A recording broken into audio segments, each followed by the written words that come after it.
Hi everyone, this is Mr Neel Raithatha, also known as the Wax Whisperer. Thank you for tuning in to my latest video. This is of a patient who attended with otitis externa of both ears and occluding earwax and dry dead keratin. And we're going to start off with the left ear. So that was just the right ear that we examined. This is the patient's left ear.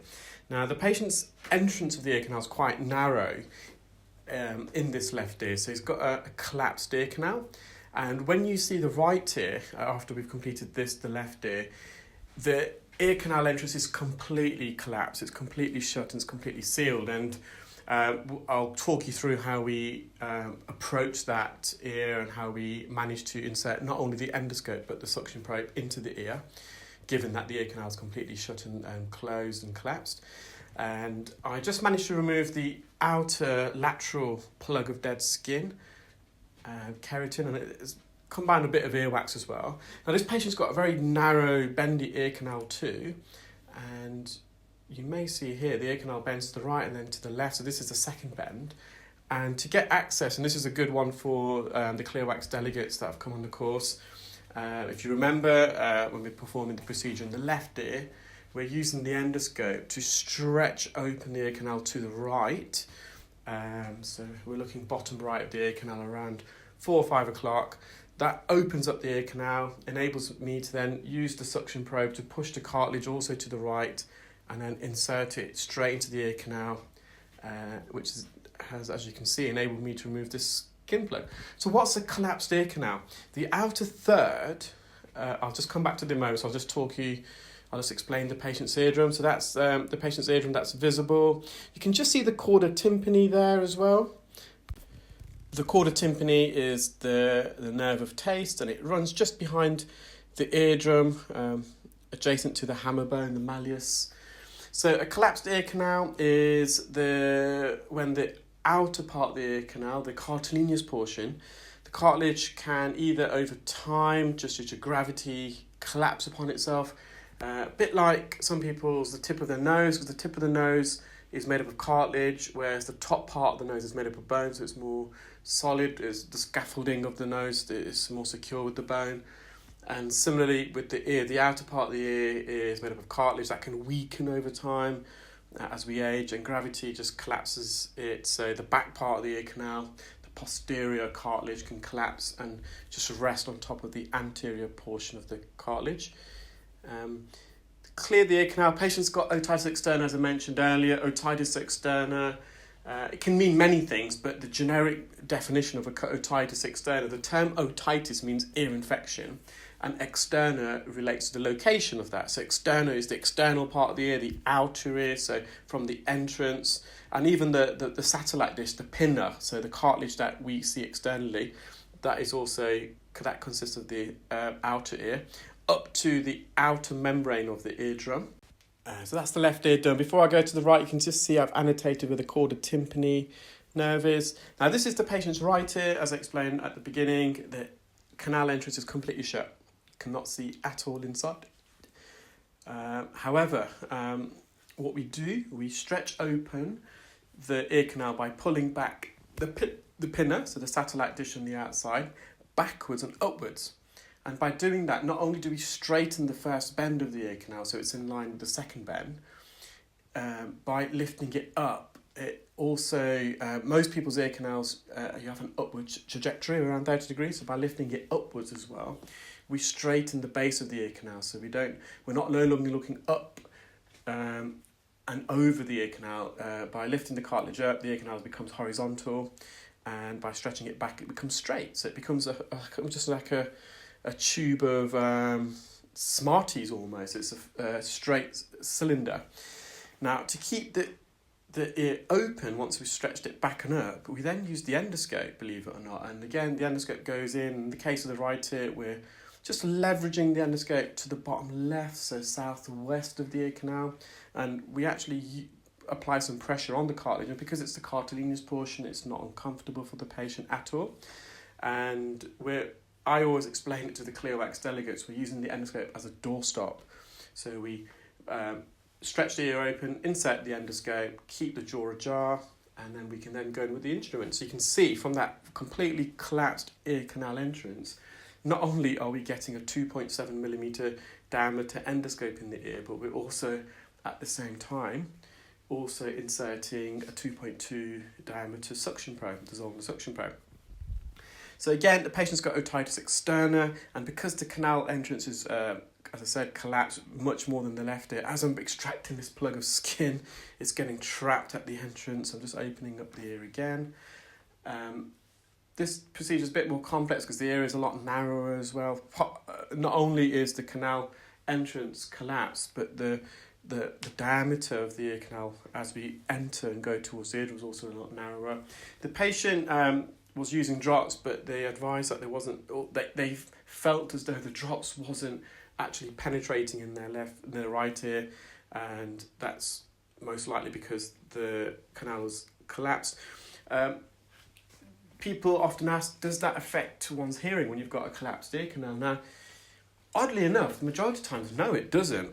So, although to the naked eye it's completely collapsed, there is probably a bit of an opening there to allow sound in. Now, that's for the majority of cases, and it's you would think, wouldn't you, that if there is collapse at the entrance, that it will cause a conductive hearing loss, so sound can't get into the ear canal. But more often than not, it doesn't. So once I removed the wax from this patient's ear, they felt as though their hearing was just as good as their left ear. In some cases, though, a very small minority, yes, it's so collapsed, it's so sealed that it's not allowing any air or sound waves to enter. And I think I've got on my books around, it's a rough estimate, about 30 to 40 patients with a collapsed ear canal. And I think probably only one or two have a collapsed ear canal to the degree where it does affect their hearing. So they still can hear, but there is some degree of hearing loss attributed to their collapsed canal. Possible remedies for that is typically surgical. Now, if the ear canal is shut because of swelling there, then obviously medication can help to reduce the inflammation.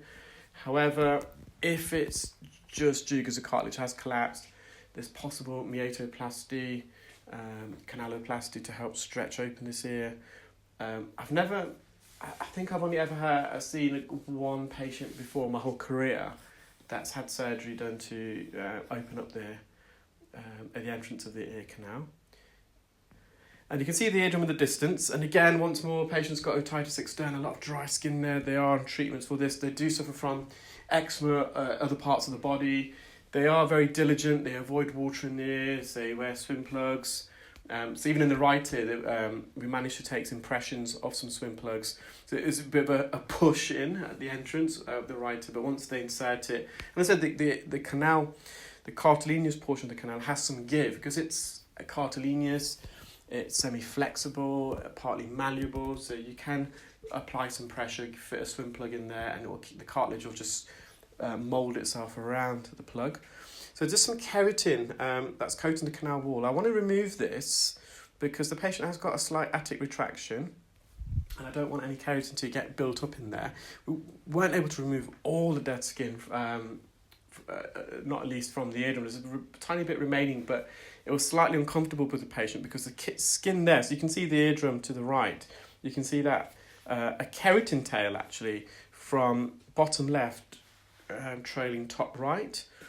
And that's actually dead skin migrating. People often ask, how does the skin migrate? And it's quite difficult to explain. However, I did give an analogy and someone commented back that it was a useful analogy for them to kind of understand how the skin of the eardrum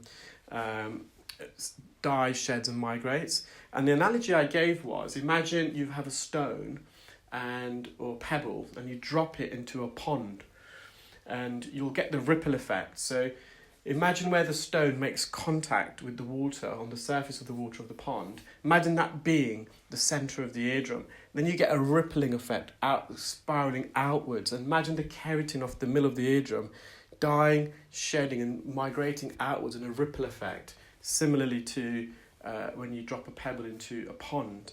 And that's what happens with the skin on the eardrum. As it dies and sheds, you have a fresh layer of skin that's secreted underneath. That pushes the dead layer of skin off and away from the surface of the eardrum. That skin then collects keratin, which is a protein, and that keratinous skin then slowly migrates outwards from the centre of the eardrum. It can take around 10 months for it to reach the entrance of the ear, and it's a continuous conveyor belt. So it's about 3 millimetres a month if you average out the ear canal length to be 3 centimetres, so roughly 10 months, should I say, for the skin that dies off the eardrum to be released out of the ear. So I've removed the majority of skin. In these cases, you're never going to get all of it out. I had to bend the tip of the fine suction probe here to get, actually you can see the bend there, just to avoid the anterior canal wall. I'm gently peeling this off. The patient's hearing loss is alleviated. They can hear very well indeed, but I just wanted to see if I can remove as much dead skin off the canal wall and eardrum as possible. And in a minute, we're going to have a close inspection of this patient's attic retraction. You see at the top part, the eardrum sucked in due to eustachian tube dysfunction. I think I described that in yesterday's video, the day before, what an attic retraction is. Or there's a video that's labelled cholesteatoma, earwax removal. It's one that Ella did earlier this week. So if you guys want to know what an attic retraction is, please do visit that video, listen to the audio, and I've explained it in depth. So I did take some off the eardrum. You can see we looked inside that attic retraction. It's nice and clear. Sometimes attic retractions, they are self-cleansing, so the skin doesn't get trapped inside. That's one of the plugs of keratin I removed. I hope you enjoyed that video, guys. Take care, and wishing you all a very welcomed and relaxing weekend ahead. Take care. Bye.